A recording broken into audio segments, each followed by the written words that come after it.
La genealogía de la moral, por Friedrich Nietzsche. 48. Tratado segundo. Culpa, mala conciencia y similares. 23.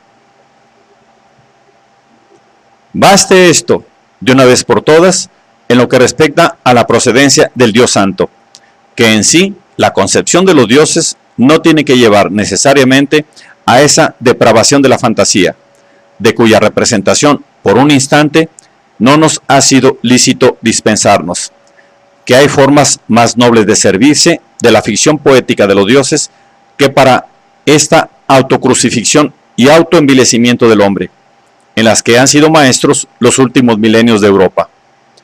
Esto es cosa que, por fortuna, aún puede inferirse de toda mirada dirigida a los dioses griegos, a esos reflejos de hombres más nobles y más dueños de sí, en los que el animal se sentía divinizado en el hombre y no se devoraba a sí mismo, no se enfurecía contra sí mismo. Durante un tiempo larguísimo, esos griegos se sirvieron de sus dioses cabalmente para mantener alejada de sí la mala conciencia, para seguir estando contentos de su libertad de alma, es decir, en un sentido inverso al uso que el cristianismo ha hecho de su Dios. En esto llegaron muy lejos aquellas magníficas cabezas infantiles, valientes como leones, y nada menos que una autoridad tan grande como la del mismo Zeus homérico, les da a entender acá y allá que se toman las cosas demasiado a la ligera. ¡Ay! Se dice en una ocasión, se trata del caso Egisto, un caso muy grave. ¡Ay!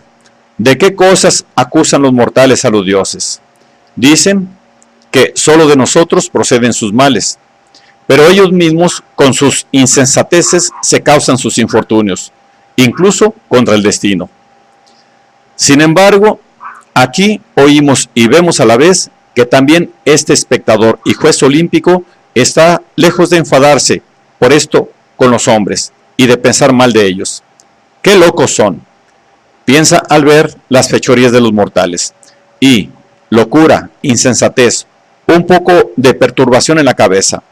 Todo eso lo admitieron en sí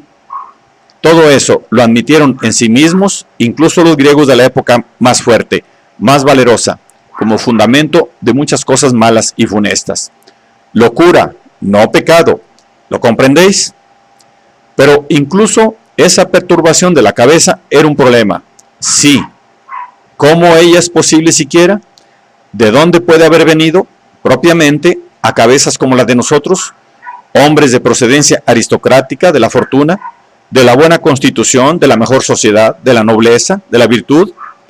Así se preguntó durante siglos el griego noble, a la vista del horror y del crimen, incomprensibles para él, con los que se había manchado uno de sus iguales. Un dios, sin duda, tiene que haberlo trastornado, decía finalmente, moviendo la cabeza. Esta salida es típica de los griegos, y así los dioses servían entonces para justificar hasta cierto punto al hombre, incluso en el mal. Servían como causas del mal.